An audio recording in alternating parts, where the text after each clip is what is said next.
Bihar cricket के लिए ये अच्छी खबर नहीं कही जा सकती। उसके पदाधिकारी रहे राकेश कुमार तिवारी बुरी तरह फंस गए और उनके खिलाफ गैर जमानती वारंट जारी हो गया।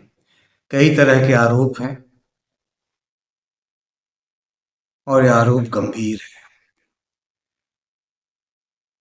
खबरें भी इस तरह की छपी हैं कि पटना के न्यायिक दंडाधिकारी प्रथम श्रेणी 5 की अदालत ने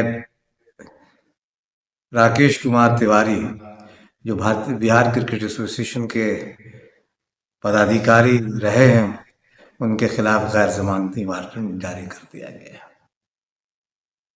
जाहिर है कि ये बिहार क्रिकेट की सेहत के लिए अच्छा नहीं है। उन पर आरोप बहुत गंभीर आरोप लगे। जो खबर छपी है उसके अनुसार उसके मुताबिक के कोतवाली थाना कांड संख्या 49/23 में आरोप है कि बाहरी राज्यों के खिलाड़ियों से मोटी रकम लेकर फर्जी या फर्जी पते पर बने डोमिसाइल प्रमाण पत्र के आधार पर उन्हें बिहारी खिलाड़ी बनाकर बीसीसीआई के आधिकारिक मैचों में खिलवाया गया। इस मामले में राकेश कुमार तिवारी सहित 8 व्यक्तियों के खिलाफ पुनः अनुसंधान की अनुशंसा की गई है। ये गंभीर मामला है और ये कई बार ये आरोप लगा है कि बिहार के बाहर के खिलाड़ियों से पैसे लिए गए और मोटी रकम ली गई। उन्हें डोमिसाइल बिहार का डोमिसाइल का सर्टिफिकेट दिया गया और फिर उन्हें बिहार के लिए खिलवाया गया। और जो समिति है वो जो जांच कर रही है, उसने खबर के मुताबिक समिति ने यह भी दर्ज किया है कि धन लेन देने से संबंधित ऑडियो साक्ष्य जो पेन ड्राइव में है की पूर्व जांच नहीं की गई थी। बात फिर एसके पुरी थाना में कांड संख्या 333/24 में कोषाध्यक्ष की मृत्यु के बाद कोषाध्यक्ष वो बिहार क्रिकेट एसोसिएशन के कोषाध्यक्ष की मौत हो गई। उसके मौत के बाद उनके हस्ताक्षर का इस्तेमाल कर बैंक खाते में से बड़ी रकम के स्थानांतरण और नकद निकासी का गंभीर आरोप उन पे लगा, राकेश तिवारी और दूसरे लोगों पर है। इस मामले में बैंक अधिकारियों राकेश कुमार तिवारी और लेखापाल के विरुद्ध पुनः अनुसंधान की सिफारिश की गई है। विशेष जांच समिति की रिपोर्ट से यह स्पष्ट होता है कि बिहार क्रिकेट संघ से जुड़े मामले में संगठित आर्थिक अनियमितता, धोखाधड़ी और पद के दुरुपयोग के गंभीर संकेत पाए गए हैं। इसलिए पुनः अनुसंधान के बाद दोषियों के खिलाफ कड़ी कानूनी कार्रवाई की अपेक्षा की जा रही है। जाहिर है कि यह गंभीर मामला है। बिहार क्रिकेट को स्थापित करने यानी बिहार क्रिकेट को मान्यता दिलाने के लिए जिस एक व्यक्ति ने संघर्ष किया, आदित्य वर्मा लगातार बिहार में क्रिकेट में जो फैली गंदगी है उसे दूर करने के लिए, उसे साफ करने के लिए लगातार कोशिश कर रहे हैं। इस मसले को उन्होंने कई बार उठाया भी, हालांकि उन पर भी कई गंभीर आरोप लगाए जाते हैं। लेकिन ये जो मामला है, जिस तरह के गंभीर आरोप ये राकेश कुमार तिवारी को लगाए गए हैं और जो अब तो कानूनी तौर पे उन्हें गैर जमानती वारंट भी मिल गया, फरवरी में फिर इसकी हेयरिंग भी है। एक बहुत गंभीर मामला है और जाहिर है कि चूंकि क्रिकेट में पैसा इतना है, 20 करोड़ 30 करोड़ हर साल, जहाँ टेस्ट नहीं खेला जा रहा है, जो टेस्ट सेंटर नहीं है, उसको भी 20-25 करोड़ हर साल बीसीसीआई देता है रख रखाव पर, टीम खर्च करने के लिए। तो जाहिर है कि इतनी बड़ी रकम जब आती है तो हर जगह लगभग कई राज्यों में इस तरह की पैसों को लेकर सारा गड़बड़ जाला हो रहा है और बिहार में भी हुआ। जिस तरह के ये खेल चल रहा है, क्रिकेट सीतर ये खेल है। क्रिकेट में बिहार के खिलाड़ी ज़रूर कोशिश में लगे हुए कि प्लेट ग्रुप से एलीट ग्रुप में आए ताकि अपनी प्रतिभा को और बेहतर निकाल सकें। लेकिन इस तरह की घटनाएं खिलाड़ियों के मनोबल को भी तोड़ने वाली होगी। लेकिन फिर भी खिलाड़ी इन सारे तिकड़मों से दूर पदाधिकारियों जो क्रिकेट संघ के पदाधिकारी हैं उसके तिकड़मों से दूर अपने खेल पे फोकस क्यों, ये एक बड़ी बात है।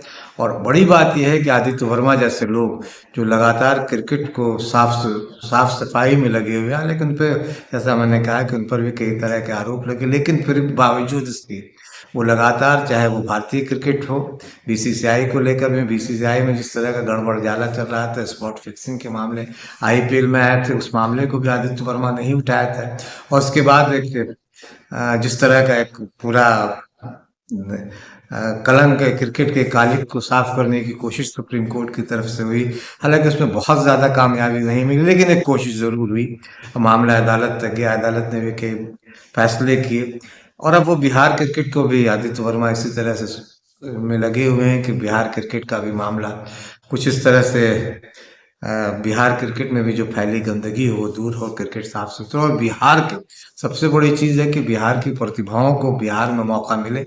इस तरह का फर्जीवाड़ा जिस तरह से चल रहा है वो फर्जीवाड़ा बंद हो, पैसों का जो गड़बड़झाला हो रहा है वो बंद हो, और खिलाड़ियों तक जो जेन्युइन खिलाड़ी हैं उनको फायदा मिले, बिहार को फायदा मिले, ताकि बिहार की जो प्रतिभा है वो राष्ट्रीय अंतर्राष्ट्रीय स्तर पर अपनी पहचान बना सके।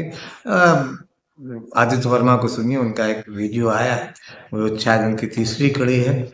वो तीसरी कड़ी में क्या कुछ कह रहे हैं सुने और समझें कि बिहार क्रिकेट में क्या कुछ अम, गंदगी फैली हुई है, और आदित्य वर्मा इसके खिलाफ किस तरह का संघर्ष छेड़े हुए हैं।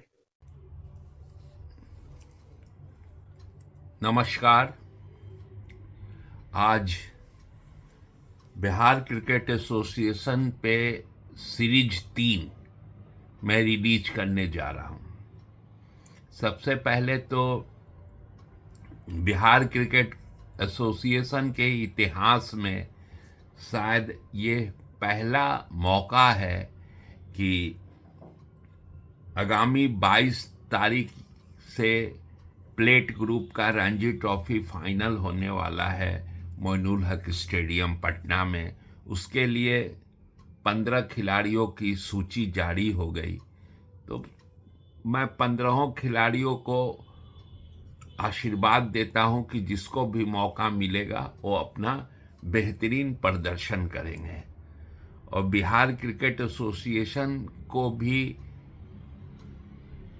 बहुत ताज्जुब होते हुए कि भैया आज 13 तारीख है, 8 एक हफ्ता पहले 15 की सूची आपने बना दिया, पता नहीं कैसे बना दिया। चलिए कोई बात नहीं है, जो भी बना है ठीक बना है, उस पर हम कुछ बोलना नहीं चाहेंगे।